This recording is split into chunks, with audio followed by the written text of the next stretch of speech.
एक बार फिर खेसारी लाल के गाने पवन सिंह के गाने के सामने फीके पड़े।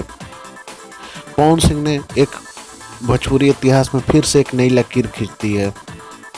वीडियो में आगे बढ़ने से पहले यदि आपने हमारे चैनल को सब्सक्राइब नहीं किया तो अभी तुरंत लाइक कर ले और सब्सक्राइब कर ले। आपको बता दें कि पवन सिंह का 3 दिन पहले एक गाना आया था वाइट वाइट लहंगा, जो आज 7 मिलियन व्यूज हो चुका है। और खेसारी लाल का कल एक गाना आया और उसके पास 2 दिन पहले भी उनका एक गाना आया था मुर्गा के रस, जो आप स्क्रीन में देख सकते हैं मात्र 2 मिलियन प्लस हुआ है। और ये जो कल आया था आपका वेब म्यूजिक से, इसमें आपका 1.3 मिलियन एक दिन में। और आपको पता था कि मुर्गा का रस जो सारेगामा हम भोजपुरी से रिलीज हुआ था, उसमें ऐड लगाया था। ऐड लगाने के बावजूद भी मात्र 2 दिन में 2.6 मिलियन व्यूज है।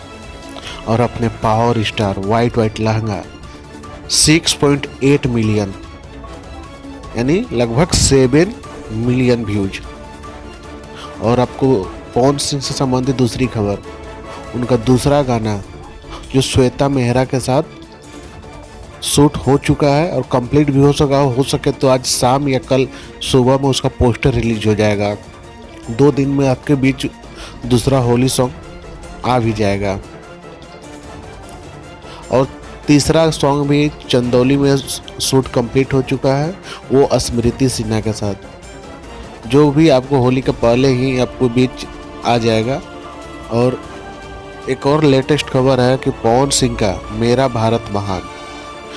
भारत महान का ट्रेलर 10 मार्च को सुबह 6 बजे वर्ल्ड वाइड म्यूजिक पर रिलीज होगा। रिलीज के पहले इस फिल्म ने भोजपुरी इतिहास का महा रिकॉर्ड बना दिया है।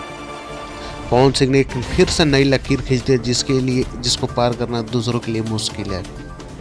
इस मूवी को वर्ल्ड वाइड म्यूजिक ने 1 करोड़ 50 लाख में खरीदा है। 1 करोड़ 50 लाख, जो आज तक किसी भी भोजपुरी फिल्म के इतना बड़ा बजट नहीं मिला है। और आप लोग 10 मार्च सुबह 6 बजे वर्ल्ड वाइड म्यूजिक पर इसका ट्रेलर जरूर देखें। ऐसे ही पवन सिंह से रिलेटेड न्यूज के लिए हमारे चैनल को सब्सक्राइब करें और लाइक करें। धन्यवाद।